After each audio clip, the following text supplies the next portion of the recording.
अस्सलाम वालेकुम। आज का दिन संजीदा खबरों के साथ। और कल कुरम एजेंसी में जो हमला हुआ है आम मुसाफिरों की बस पे सिविलियंस की, और उसमें 45 लोग शहीद हो गए, जिसमें औरतें और बच्चे भी हैं। एक बहुत ही बुरा वाक़या हुआ है जिसने पूरे मुल्क को हिला के रख दिया है। लेकिन बदकिस्मती से ना ही मीडिया की, ना ही किसी सूबाई हुकूमत की, और ना ही वफाकी हुकूमत की इन चीज़ों पर तवज्जो है तो सियासी कशमकश पे और सियासी मुजाहरों पे। एक सूबाई हुकूमत सियासी मुजाहरा करने जा रही है, एक वफाकी हुकूमत उस मुजाहरे को रोकने जा रही है, और इस मुल्क में ये मसाइल चल रहे हैं। साथ इसमें एक बुशरा बीबी जो इमरान खान साहब की अहलिया हैं, उन्होंने कल एक वीडियो मैसेज दिया। उस वीडियो मैसेज में उन्होंने अपने कारकुनान को बाहर निकलने की बात की। उन्होंने कहा मैं ये इमरान खान का मैसेज लेके आपके पास आई हूँ कि 24 नवंबर को आप सब ने निकलना है और इस्लामाबाद पहुँचना है और वहाँ बैठना है, इसी से हमारी रिहाई मुमकिन हो सकेगी। लेकिन साथ उन्होंने एक बहुत ख़तरनाक बात जो उसमें की है, बल्कि दो ख़तरनाक बातें की हैं। एक तो ये उन्होंने कहा है कि सऊदी अरब जब नंगे पाँव इमरान खान साहब मदीना में गए तो वापस आए, तो उसके बाद वहाँ से कॉल्स आना शुरू हो गई जनरल बाजवा को कि ये तुम क्या लेके आए हो। मतलब ये कि इमरान खान साहब के बारे में की तरफ इशारा है कि वहाँ सऊदी अरब वालों ने ये शिकायत की कि ये किस किस्म का शख्स आप लेके आ गए हैं यहाँ पे इक़्तिदार में, और इनको इसको यहाँ भी भेज दिया। इस बात में कितनी सदाकत है कितनी नहीं, इसकी तरदीद जनरल बाजवा की तरफ से आ गई है। लेकिन सदाकत क्या है, इस तक हम पहुँचने की कोशिश करेंगे। तो ये जो मज़हब का कार्ड खेला गया है, और एक पाकिस्तान के इंतहाई दोस्त मुल्क के साथ दोस्ती को कुर्बान करने के लिए, अपनी सियासत के लिए जो किया गया है, इसके क्या असरात होंगे पाकिस्तान पर, वहाँ रहने वाले पाकिस्तानियों पर? क्या उन पे कोई मज़ीद सख्तियाँ आएंगी, उन पे मज़ीद पाबंदियाँ लगेंगी, उनकी ज़िंदगी वहाँ मुश्किल होगी या नहीं? और जो एहतजाज हो रहा है परसों इस्लामाबाद में, जिसके लिए सड़कें बंद कर दी गई हैं, मोटरवे बंद कर दिया गया है, यहाँ पे यूनिवर्सिटीज़ बंद कर दी गई हैं, ये है हमारी आज की टॉप स्टोरी। और उसमें होगा बुशरा बीबी की सियासत में धमाकेदार एंट्री और उसके असरात। जैसे मैंने आपको बताया, मजहबी कार्ड खेला जा रहा है, पाकिस्तान के ताल्लुकात सऊदी अरब से ख़राब किए जा रहे हैं, और इस्लामाबाद में सड़कें बंद हो गई हैं, मोटरवेज़ बंद हैं, एक्सप्रेस वेज़ बंद की जा रही हैं, और यहाँ पे 26 पॉइंट्स हैं, एंट्री पॉइंट्स, जो बंद कर दिए गए हैं इस्लामाबाद में, और मज़ीद किए जाएंगे। हॉस्टल्स बंद कर दिए गए, यूनिवर्सिटीज़ बंद कर दी गई हैं। और हमें ज्वाइन करेंगे शेर अफजल मरवत साहब, जो रहनुमा है पाकिस्तान तहरीक इंसाफ के। हमारा सेकंड सेगमेंट होगा हॉट इशू।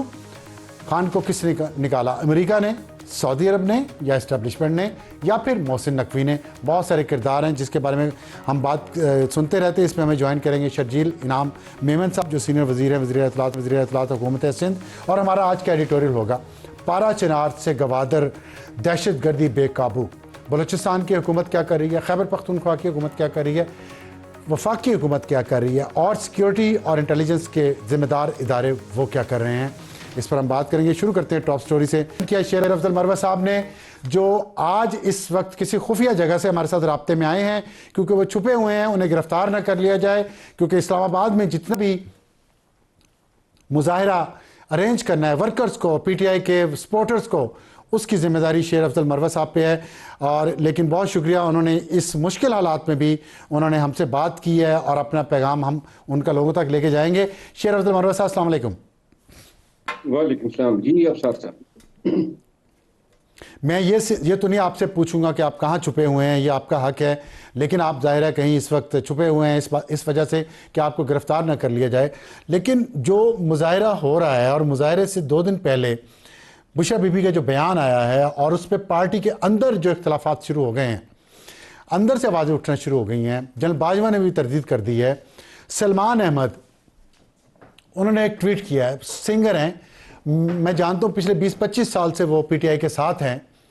उन्होंने बड़ी सख्त जुबान इस्तेमाल किया बुशरा बीबी के बारे में। उन्होंने कहा है कि ये औरत करप्ट है, लालची है, और जो इसको सपोर्ट कर रहे हैं वो भी वैसे ही हैं। तो आप कैसे देखते हैं बुशरा बीबी के इस बयान को सऊदी अरब के हवाले से? क्या ये पाकिस्तान तहरीक इंसाफ को सपोर्ट करेगा एहतजाज से 2 दिन पहले, या इसके लिए नुकसानदेह साबित हुआ है? शुक्रिया। जिस शख्स सलमान अहमद का आपने जिक्र किया, पाकिस्तान तहरीक इंसाफ से इनका कभी कोई ताल्लुक नहीं रहा है, फातिरुल अकल हैं। इनकी बातें आप सुने, वो अपने आप को जो है समझता है कि पाकिस्तान को अब उनकी जरूरत है, तो लिहाजा ऐसे शख्स की बातों की कोई वैल्यू नहीं। जहाँ तक बाजवा साहब की तरदीद की का ताल्लुक है, बाजवा साहब जो हैं वो हर मामले में पेश पेश थे। और ये जो हुकूमत पाकिस्तान तहरीक इंसाफ से जो ली गई थी, रिजीम चेंज था, वो बेसिकली आर्किटेक्ट तो बाइडन की इंतजामिया थी, लेकिन एग्जीक्यूशन जो है वो इनके कलूजन से और उनके ताउन से हुई। और ये सब वाक़े हैं, आपको पता है, जिस तरीके से पार्टियों को तोड़ा गया, जिस तरीके से वोट ऑफ नो कॉन्फिडेंस आया, ये कोई बेवकूफ़ी कह सकेगा कि जनाब सबके ज़मीर जाग गए थे और कोई बैरूनी मुदाखलत नहीं थी। जहां तक बुशरा बीबी साहिबा के बयान का ताल्लुक है, उन्होंने सऊदी अरब का कोई नाम नहीं लिया। उन्होंने मदीना में नंगे पांव का जिक्र किया, लेकिन इससे फौरन ये अखज़ किया जाना कि ये इशारे सऊदी अरब की तरफ था, अमेरिका की तरफ नहीं था, समझ से बालातर हैं। क्योंकि शरीयत लागू करने या शरीयत न लागू करने का ज्यादा कंसर्न अमेरिकन का हो सकता है। बुश बीबी की इस बयान पे पार्टी में कोई इख्तिलाफ नहीं है, और हम आज खान साहब ने भी इसकी तायीद की है। तो लिहाजा जो उन्होंने कहा, अपना माफी ज़मीर बयान किया। और इतना भी नहीं है कि अब हम एक शख्स या एक खातून के बयान से 18 लाख पाकिस्तानियों का मुस्तकबिल जुड़ा हुआ हो। वैसे भी मिडिल ईस्ट में पाकिस्तानी जो हैं उनकी कोई खास इज्जत और तकरीम नहीं होती है इन मुस्लिम ममालिक में। बड़ी मुश्किल से जिंदगी गुजर बसर हो रही है। अब तो पाकिस्तानियों के लिए वीजे भी तकरीबन बंद हो चुके हैं। तो लिहाजा अगर हम इतनी ज्यादा न मांगा करते इन लोगों से, तो शायद थोड़ी बहुत हमारी ताजीम रहती। लेकिन अब हम अपनी कदर खुद खो चुके हैं दुनिया की नजर में। हर वक्त कचपोल उठाए, जिस तरह मियाँ शहबाज शरीफ साहब जो हैं आए दिन पहुंच जाते हैं दोस्त ममालिक में और पाकिस्तान के लिए खैरात मांगते रहते हैं। ठीक है। अच्छा, ये बताइएगा कि आपने कहा बुशरा बीबी के बयान का पार्टी से ताल्लुक नहीं है, तो फिर किस हैसियत में उन्होंने तमाम पार्लियामेंटेरियंस को और पार्टी अहदेदारान को पेशावर में जमा किया इस हफ्ते के शुरू में, और वहाँ उनसे खिताब किया, उन्हें हिदायत दी कि आपने कितने बंदे लेके आने हैं और अगर ना आए तो आपके साथ क्या हो सकता है। और फिर जो कल उन्होंने पैगाम दिया दोबारा, और उसमें उन्होंने कुछ ऐसी बातें अफशा की हैं जो हो सकता है स्टेट सीक्रेट्स हों, या जो भी आप कह लें कि वो दोनों मुल्कों के ताल्लुकात को ख़राब करने का पोटेंशियल भी है उसमें। तो फिर किस हैसियत में उन्होंने ये दोनों काम किए? मैंने ये नहीं कहा कि बुशरा बीबी के बयान का पार्टी से ताल्लुक नहीं है। मैंने ये कहा कि पार्टी का फोरम जो है और पार्टी का नैरेटिव वो पार्टी के ऑफिशियल बयान करते हैं।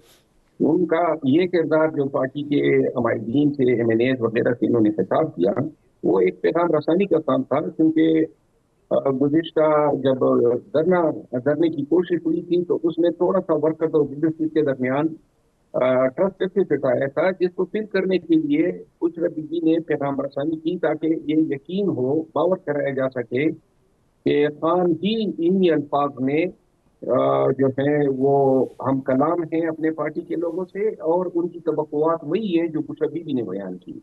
जहां तक इनका ये बयान है सऊदी अरब के हवाले से जो कहा जा रहा है, इस हवाले से ऐसा कोई नैरेटिव पाकिस्तान तहरीक इंसाफ का नहीं है।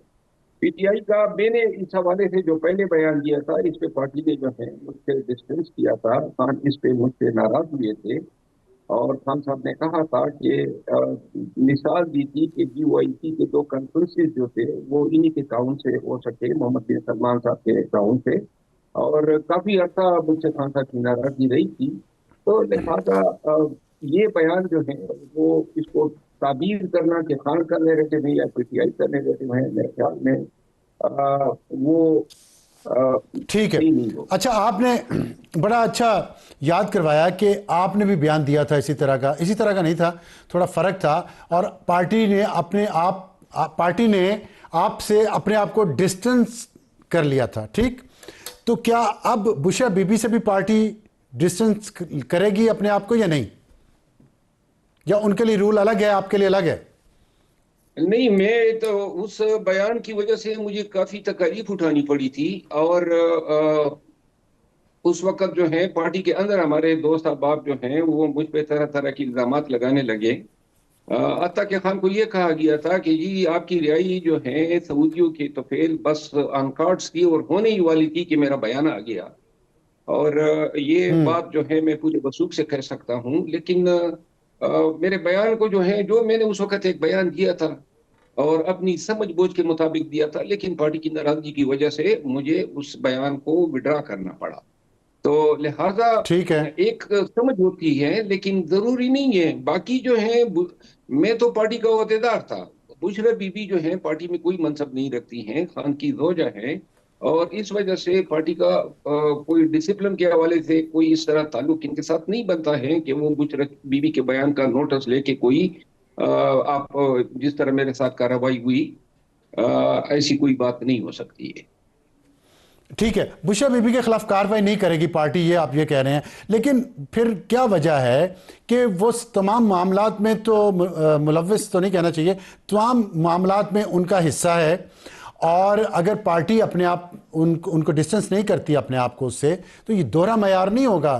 आप कह रहे हैं कि आप कुछ से कर लिया था, आप डिफेंड कर रहे हैं, आप भी डिफेंड कर रहे हैं और लोग भी डिफेंड कर रहे हैं, लेकिन अगर सलमान अहमद या कुछ और लोगों ने क्रिटिसाइज किया है तो आप लोग उसको डिसोन कर रहे हैं, आप वहां से डिस्टेंस क्रिएट कर रहे हैं, आप कहते हैं वो फातिरुल अकल है सलमान अहमद। इसका मतलब है आप बुशरा बीबी के इस बयान को पार्टी के लोग, कुछ लोग डिफेंड कर रहे हैं, साथ खड़े हैं, तो वो किस हैसियत पे खड़े हैं जब उनका पार्टी से कोई ताल्लुक ही नहीं है? तो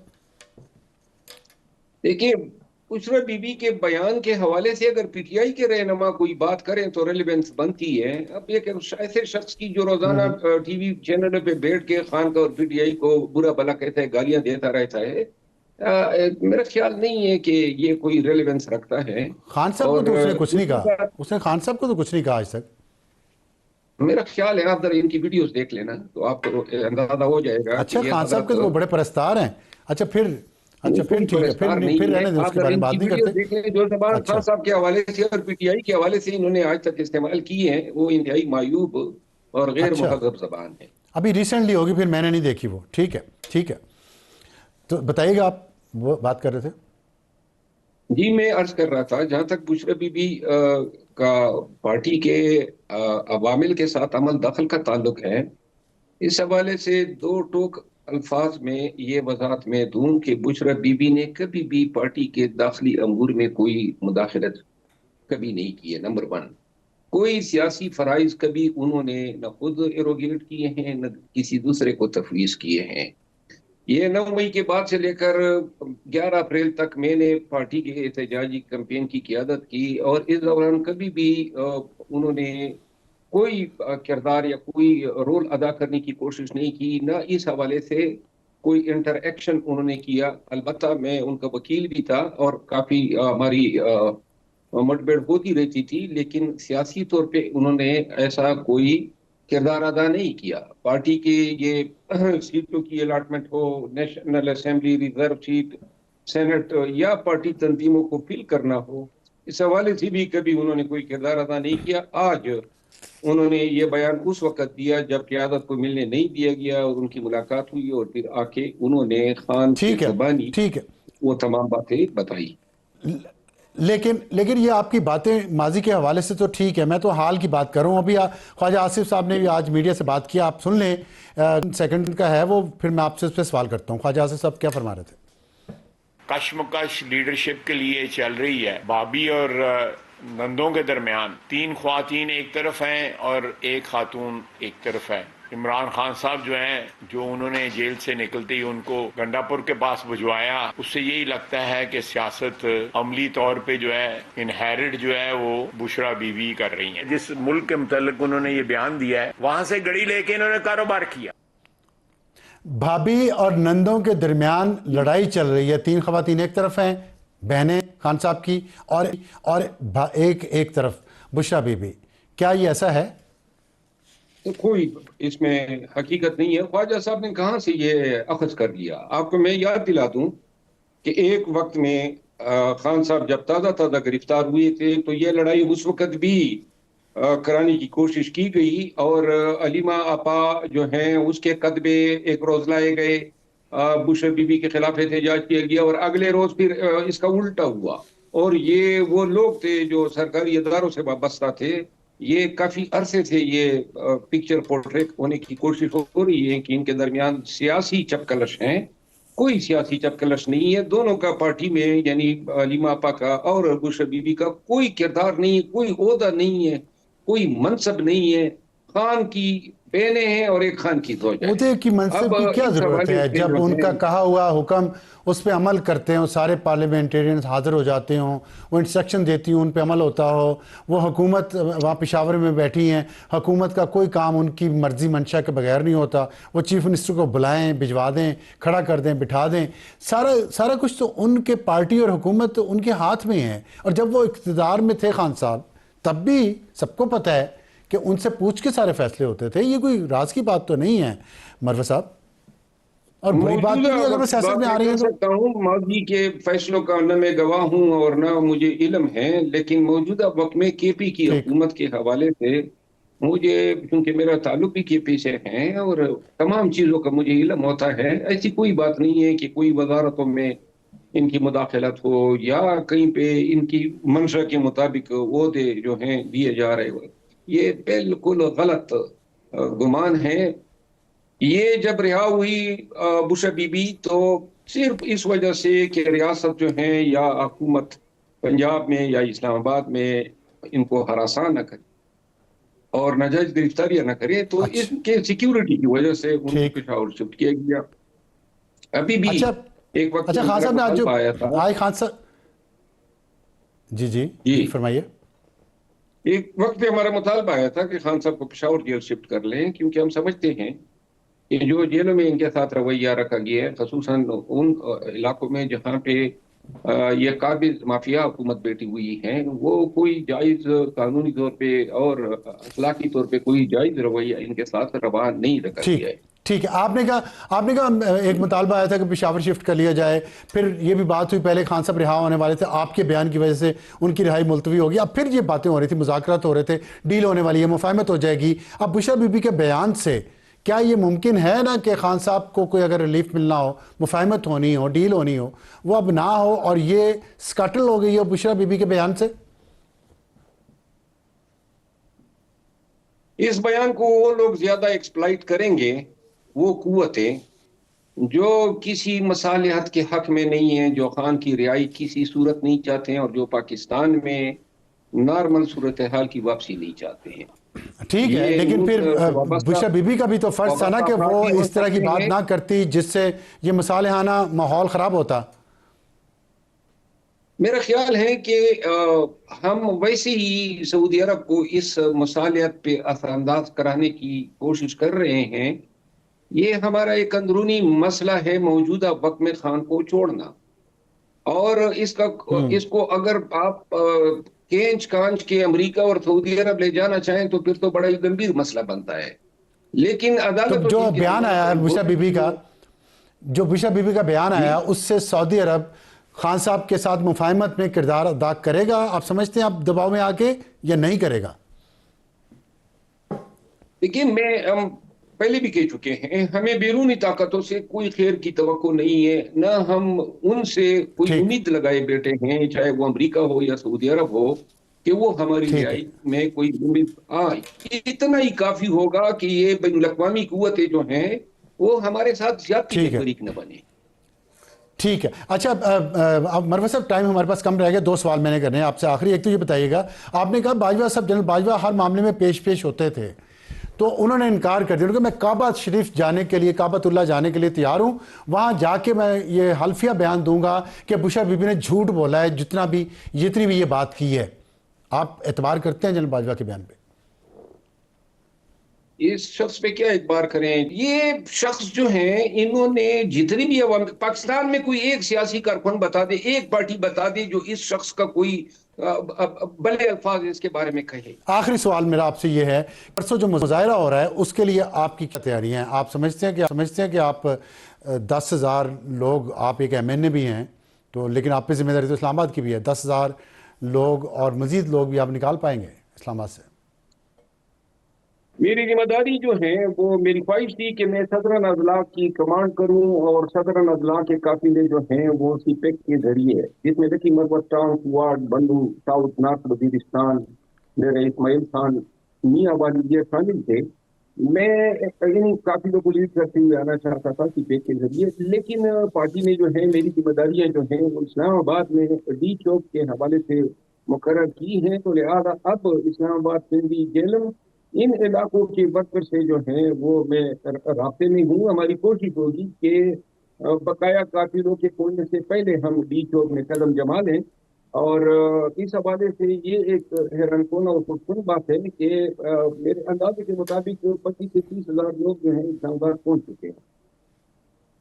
बहुत शुक्रिया शेर से बात करने का। खुफिया जगह पे वो छुपे हुए हैं गिरफ्तारी से बचने के लिए, और उनकी ड्यूटी है कि वो डी चौक पहुंचेंगे इतवार वाले दिन लोगों के साथ। देखते हैं क्या होता है। वक्त ब्रेक के बाद हम वापस आएंगे। तो हॉट इशू हमारा ये है कि अमेरिका सऊदी अरब या इस्टेब्लिशमेंट, खान को निकाला किसने। एक छोटे से ब्रेक के बाद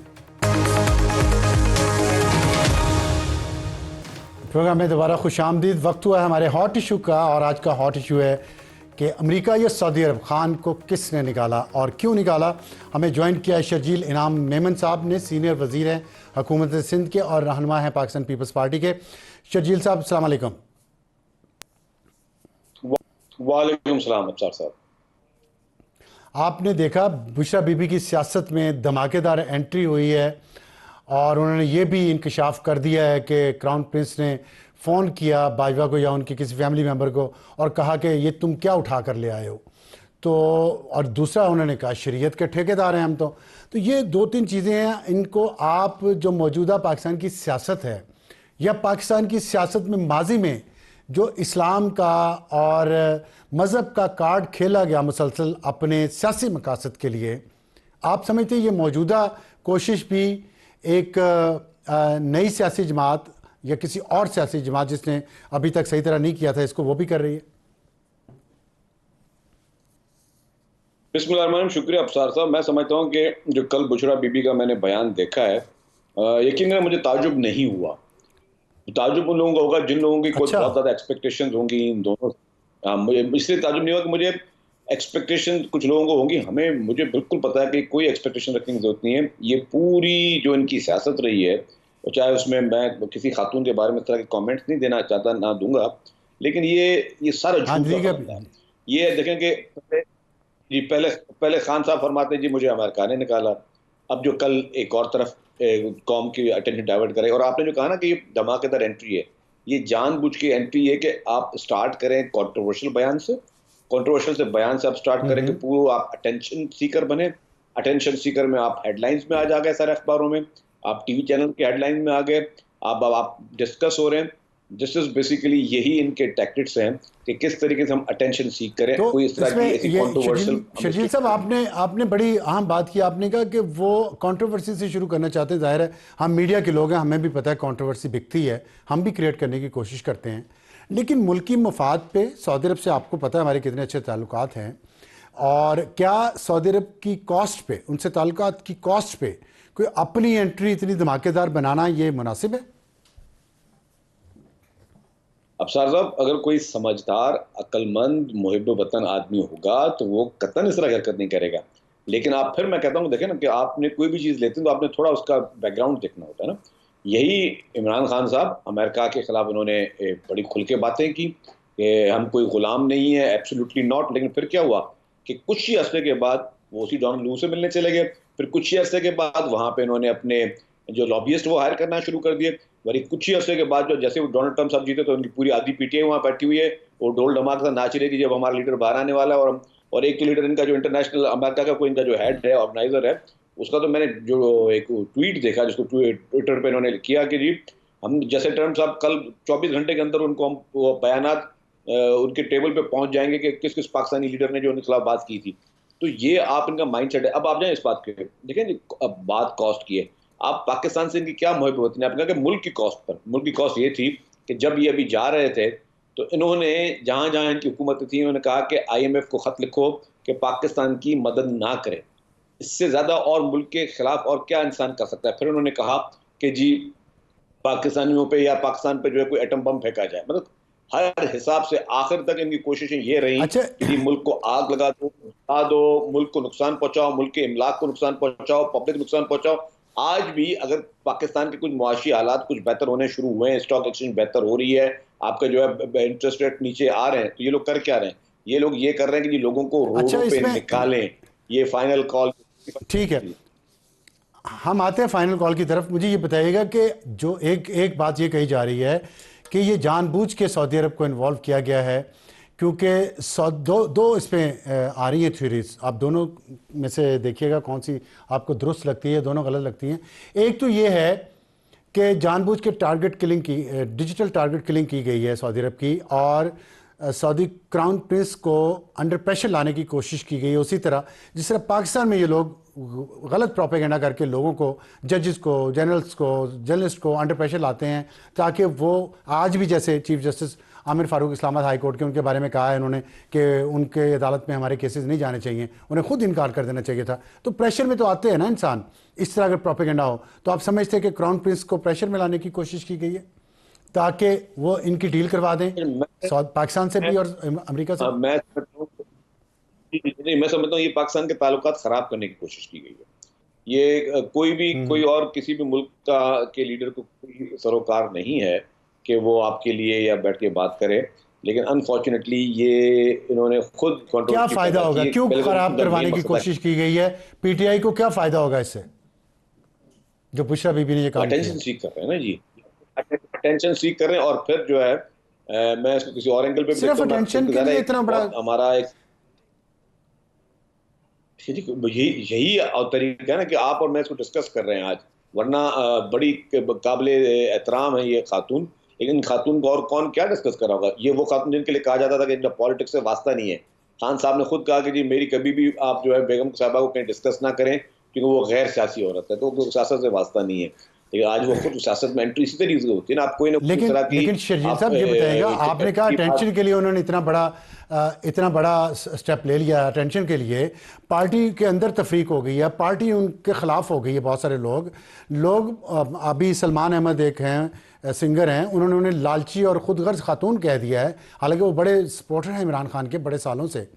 तो उन्होंने क्या कमाया इससे? आपके ख्याल में उनको कोई फ़ायदा हुआ है इस अटेंशन से, या वो नुकसान कर बैठी हैं अपना भी और पार्टी का भी और पाकिस्तान का भी? देखिए, अगर समझदार इमरान खान साहब होते और उनके ये बेगम साहबा होती तो इस तरह की बात करती नहीं। अगर इमरान खान साहब ने अगर समझदार होते तो वो भी उस वक्त जो है वो किसी मुल्क का नाम ना लेते, जो कि उस वक्त सिटिंग प्राइम मिनिस्टर थे जब उन्होंने ये खत लहराया था इस्लामाबाद में जलसे में। अगर वो समझदार होते तो 9 में जैसा वाकया नहीं करवाते। अगर वो समझदार होते तो उस तरीके से जिस तरह वो इसराइल की सपोर्ट ले रहे हैं, जिस तरीके से उनके फॉरेन फंडिंग केस में इसराइल के पैसे भी आ रहे हैं और भारत से भी पैसे आ रहे हैं और इस तरह की बेशतर चीजें वो नहीं करते ये। और फिर जिस तरह के दावेदार आज तक दावा करते आए मुख्तलिफ चीजों में इमरान खान, ये समझदार आदमी काम नहीं है। लेकिन अनफॉर्चुनेटली जो सोशल मीडिया पे फिर इसकी पैकेजिंग करके ये बेचते हैं हर चीज को, वो उनकी कामयाबी है कि उन्होंने जो जैसा डिजिटल दहशतगर्दी उन्होंने एक स्टार्ट की हुई है कि सोशल मीडिया पे कंट्रोवर्सी करें, आप मुखालिफ को गालियां दें, रिडिक्यूल करें, कि कोई भी आदमी आपके खिलाफ लिखने से पहले सोचे कि यार अगर किसी लिखा तो मुझे गाली देंगे, अगर इनके खिलाफ लिखा तो मेरी फैमिली की बातें करेंगे, अगर लिखा तो सड़कों पे जिस तरह काजी फैसला साहब को या बाकी अनफॉर्चुनेट वाकयात है। तो ये है प्रेशर टैक्टिक्स और बदमाशी। जहां तक इनकी बात है खातून साहबा की, मैं फिर कह रहा हूं कि इनके नजर में ये होगा कि इन्होंने बहुत बड़ा अच्छा शॉट खेला, लेकिन वो काउंटर प्रोडक्ट कभी चीज हो जाती है। आप एक चीज कर रहे होते हो, आप कोई एक जाविया रिएक्शन सोचते हो, रिएक्शन नहीं सोचते हो। इन्होंने सोचा होगा कि मैं इस तरह खबरों में तो आ जाऊंगी, लेकिन इनको ये पता नहीं होगा कि इनके पार्टी में भी जो समझदार लोग हैं वो खुद इनके खिलाफ भी हो जाएंगे, यार आप ये किस तरह की बातें कर रहे हैं। अच्छा, एक थ्योरी ये भी है और कुछ लोग ये कह रहे हैं कि जिन लोगों ने बुशरा बीबी की ज़मानतें होने दी कि बाहर निकलें, उन लोगों में नहीं, शायद कुछ सिस्टम के अंदर कुछ ऐसे लोग हों जिन्होंने बुशरा बीबी के ज़रिए ये काम करवा दिया हो, जिससे ये है कि खान साहब की सियासत को नुकसान पहुँचे, पीटीआई को नुकसान पहुँचे और बुशरा बीबी अल्टीमेटली पार्टी पे कब्जा कर लें। आपको इस दलील में कोई वजन लगता है? आई डोंट थिंक सो जी, मुझे बिल्कुल ऐसा कोई चीज़ नहीं लगती। तो आप समझते हैं कि ये बुशरा बीबी का ये मेरे ख्याल से इनके अपने तौर पे ये इनके अपने ही अक्ल हैं। और अपने अकेले तो नहीं हो सकता ना, वहाँ वो पेशावर में बैठी थे दिनों से, वहाँ बात कर रही, मशवरा कर रही होंगी लोगों से, रिकॉर्डिंग हुई है, एडिटिंग हुई है, टाइम लगा है, लोगों को पता चला होगा, किसी ने उन्हें मशवरा नहीं दिया है, सब साथ होंगे ना। जी, और मैं समझता हूँ कि बुशरा बीबी जो जिसको इमरान खान सबसे ज्यादा जिन पे एतमाद करते हैं पूरी पीटीआई में और दुनिया में, वो बुशरा जी। बीबी है उनकी। हाँ, ऐसा ही है, ऐसा ही है। ऐसा ही। अच्छा, अब ये बताइएगा, ये जो अब जो कुछ हुआ है अभी, बुशरा बीबी की जो धमाकेदार एंट्री हुई है, इसके बाद जो 24 नवंबर को एहतजाज प्लान किया है पीटीआई ने इस्लामाबाद की तरफ आने का, इसमें पाकिस्तान पीपल्स पार्टी का मौक़िफ़ क्या है? देखिए, पीपल्स पार्टी बिल्कुल क्लियर कहती है कि आपने कभी भी वायलेंस नहीं करना, इंतशार नहीं करना। सियासतदान, या तो इंसान सियासत करे या सियासत ना करे। पाकिस्तान में हिस्ट्री रही है कि सियासतदानों ने जेलें काटी हैं, सियासतदानों ने जुल्म सहे हैं, और उसमें अगर आप में बर्दाश्त का मादा है तो आप सियासत करें, वरना हर वक्त जो है आपको फूलों की सेज जो नहीं मिलती। मोहतरम आसिफ अली जरदारी साहब 12 साल जेल में रहे। कब देखा कि आपने जो पीपल्स पार्टी ने एहतजाज किए हों, रोडों पे गाड़ियां जलाई हों, या तबाहियां की हो मुल्क की, या मुल्क की सालमियत को नुकसान पहुंचाया हो, या मुल्क को नुकसान पहुंचाने की कोशिश की हो? हम सब ने जेलें काटी हैं, मतलब खान साहब से ज्यादा जेलें सब ने काटी हैं, पॉलिटिकल वर्कर्स ने भी काटी, लीडरशिप ने भी काटी हैं। खान साहब ने खुद बैठकर जो है मोहतरमा फरियाल तालपुर साहबा को ईद की रात को जेल हॉस्पिटल से घसीट के इस्लामाबाद में जिस तरह जेल में पहुंचाया, ये बड़ा शर्मनाक वाकया कभी नहीं हुआ। ये सारी चीजें खान साहब की हैं। अपने पॉलिटिकल मुखालफों को एक दिन टॉक शो पे कोई बात करता था, दूसरे दिन नैब का नोटिस आता था, और फिर उसको नैब के चक्कर काटता था, फिर उसके जमानत में कैंसिल होती। तो ये सारी जितनी भी सारी चीजें, ये खान साहब की शुरुआत की हुई चीजें हैं। आज भी अगर खान साहब को देखें ना, एक कोर्ट ने कल 2 दिन पहले रिलीफ दिया ना, तो बेहतर यही है कि आप अदालती रास्ता इख्तियार करें, अदालतों पे एतमाद करें, और आप अपनी बेलें करें, अपनी जमानत करें। अगर आप लेकिन ये अगर अब साहब एक सेकंड, अगर ये तरीका है, बुशरा बीबी ने एक और बात भी कही है, नौजवान साथ पकड़ने, आपने जहाद के नाम पर एक नया ड्रामा शुरू करना है मुल्क में, और आपने फिर मुल्क की इमलाक को नुकसान पहुंचाना है, तो स्टेट से ज्यादा ताकतवर आज तक दुनिया में कोई भी नहीं। ठीक है, लेकिन जो शरीयत की बात उन्होंने की है, तो ये ठेकेदार जो बन गए हैं शरीयत के, बुशरा बीबी और खान साहब, इसके बारे में आपकी क्या राय है? आपकी पार्टी तो ऐसी बहुत सारी तहरीकें देख चुकी है इस्लाम के नाम पे, मजहब। देखिए, आई डोंट थिंक सो कि कोई इस तरह की शरीयत की बात प्रिंस ने की होगी, नंबर 1।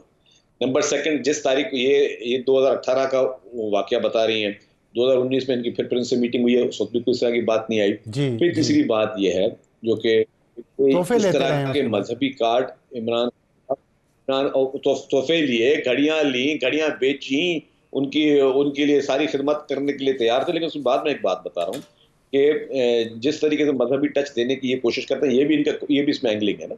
आपको याद होगा जब अभी लास्ट भी एक इनका बहुत बड़ी रैली थी, तो जब इनको वो कह रहे हैं, इनके पीटीआई रहनुमा के, खान साहब तकरीर में मजहबी टच जरूर दीजिएगा, तो इस्लामी टच जरूर दीजिएगा। तो इस्लामी टच और मजहबी टच, और अभी अब फिर ये लेना, मैं समझता हूँ इससे बड़ी मुनाफकत दुनिया में कोई नहीं होती। अल्लाह ताला के सामने सब गुनहगार हैं, सब वो बख्शने वाली ज़ात है। लेकिन जो लोग मजहब को एज अ टूल करके यूज करते हैं कि हमें मजहब की आड़ में बैठ के हम लोगों को तकसीम करें, या लोगों को स्कैंडलाइज करें, या अपने कोई मकासद हासिल करें, इससे बड़ा गुनहगार आदमी दुनिया की तारीख में और कोई नहीं होगा। गुनाह गलती से माफ करने वाला अल्लाह ताला की ज़ात है।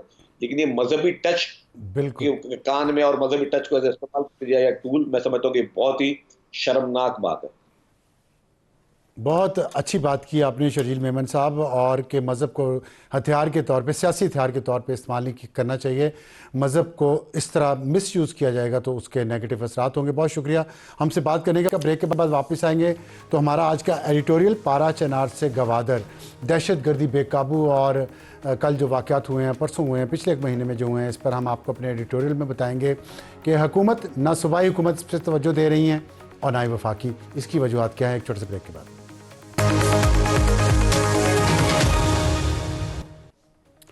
प्रोग्राम में दोबारा खुशामदीद। वक्त हुआ हमारे एडिटोरियल का, और आज एक बहुत ही संजीदा और अहम मसला जिस पर पाकिस्तान के मीडिया की ज़्यादा तवज्जो नहीं है और लोगों को शिकवा है, उन लोगों को जो रोज़ाना मौत देखते हैं, अपने प्यारों को उठाते हैं, दफनाते हैं और अगले दहशतगर्दी के वाक़े का इंतज़ार करना शुरू कर देते हैं, उनको ये शिकवा है कि पाकिस्तान का मेन स्ट्रीम मीडिया इस चीज़ पे फोकस नहीं कर रहा कि बलूचिस्तान और खैबर पख्तूनख्वा में मौत का रक्स कैसे जारी है।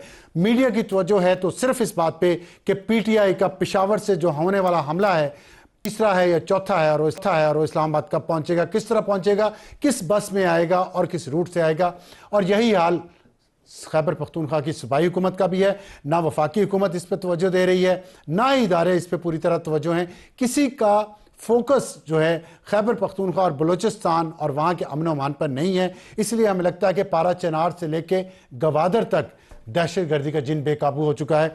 हमारे पास कुछ डेटा हमारे रिसर्चर्स ने जो इकट्ठा किया, Pakistan institute for piece studies पिप्स और साउथ एशिया टेररिज्म पोर्टल, इनके मुताबिक सिर्फ 2 महीनों में अक्टूबर नवंबर पूरा अभी गुजरा नहीं है, इन 2 महीनों में सिर्फ खैबर पख्तूनख्वा और बलूचिस्तान में 200 से जायद लोग जाँ बहक हो चुके हैं। 200 से जायद दहशतगर्दी के वाकयात में, जिसमें से 100 सिक्योरिटी एहलकार हैं। ये क्या हो रहा है इस मुल्क में? और अभी जो अक्टूबर के जो फिगर हैं, अक्टूबर 2024 में मुल्क भर में 59 दहशतगर्दी के वाकयात, खैबर पख्तूनख्वा में 46 वाकयात। और इलाके कौन कौन से हैं? इलाके वो हैं जहाँ का गवर्नर है खैबर पख्तूनख्वा, यहाँ का वज़ीर आला है खैबर पख्तूनख्वा का, जहाँ का IG पुलिस जहाँ से बिलोंग करता है, बन्नू है, कुर्रम है, डेरा इस्माइल खान है, शमाली वज़ीरिस्तान है और औरंगज़ई एजेंसी। इन तमाम ज़िलों में 46 वाकयात हो चुके हैं। बलूचिस्तान में 10 वाकयात हुए हैं। सिक्योरिटी एहलकारों समेत 60 के करीब अफराद जाँ बहक। और 9 नवंबर को कोयटा रेलवे स्टेशन पर धमाका हुआ, 14 फौज के जवानों समेत 28 अफराद। जिला बन्नू में धमाका, 12 फौजी। पारा चनार से कल 200 गाड़ियों के काफिले पर फायरिंग की गई, बच्चों और औरतों समेत 42 अफराद जाँ बहक हो चुके हैं। और बलूचिस्तान कोयटा के इलाके पटेल बाग से अगवा होने वाले 10 साला मंसूर खान का आज भी पता नहीं है। तो ये जो कुछ हो रहा है, क्या कौमी सलामदारों को, सूबाई हुकूमतों को, वफाकी हुकूमतों को, सियासी जमातों को, मेन स्ट्रीम मीडिया को इसकी कोई फिक्र नहीं है कि पाकिस्तान के 2 सूबे इस वक्त आग और दहशत गर्दी के हवाले हैं और इस पे हम फोकस नहीं कर रहे। हमारा फोकस है तो मुजाहिरों पे, PTI पे और वफाक और सूबे की लड़ाई पे। सोचिएगा इस पे। Good night.